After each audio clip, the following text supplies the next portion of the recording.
Everyone's favorite Superman will be hanging up his cape again. Henry Cavill announced last night that he won't be reprising his role as the Man of Steel. Emily Taylor is here to take us through the history of this iconic character. And Emily, Cavill has held the role for almost a decade now. So how are fans reacting to this news? Yeah, Nicole, there's a lot of love for Henry online today, and fans are pretty upset by this. But they're mostly upset because he actually told fans he would be back in the role in October, but that all changed when the new head's DC studio came in the fall. Up in the sky, look! It's a bird! It's a plane! It's Superman! Superman has been flying across our comic book pages and television screens since the 1940s. The first live-action Superman appeared just 10 years later, with Kirk Allen playing the hero himself. This looks like a job for Superman. He's the first truly iconic superhero, generally acknowledged as founding the superhero genre when he debuted in Action Comics #1 in 1938. Anna Papard is a researcher and a professor at Trent University with a specialty in all things pop culture. This is a character who embodies so many of the values that we consider to be essential to the superhero genre, from the secret identity convention to the inherent goodness of the character. And even though he's a crime-fighting hero from another planet, so many people relate to him.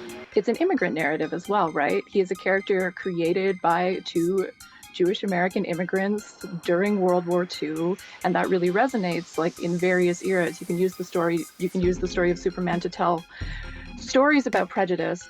And for the past 10 years and 3 major movies, Henry Cavill has donned the famous S. What's the S stand for? It's not an S. On my world, it means hope. Well, here it's an S. There's been a lot of back and forth on whether Cavill would reprise the iconic role. He walked away from DC in the spring, but then in October, his cameo in Black Adam with Dwayne "The Rock" Johnson had fans speculating. Black Adam. We should talk. And he officially announced his return in the fall on social media. I want to thank you guys most of all. Thank you for your support and thank you for your patience. I promise it will be rewarded. You're fired! Chief, the planetarium party. Oh, right. You're unfired. I need you. Come here. But in yet another reversal, Cavill announced last night he won't be taking the job. In a statement on Instagram, the actor says, "After being told by the studio to announce my return back in October, this news isn't the easiest. But that's life." Not terribly surprised, to be honest. There's been a lot of shakeups going on at DC Studios lately, beginning with the merger with Warner Brothers Discovery in the spring.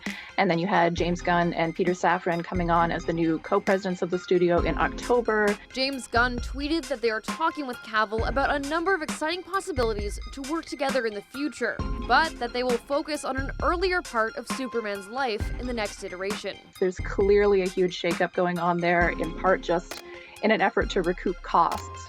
Papard says it will be interesting to see what direction the new presidents take DC, even if Cavill won't be a part of the franchise anymore.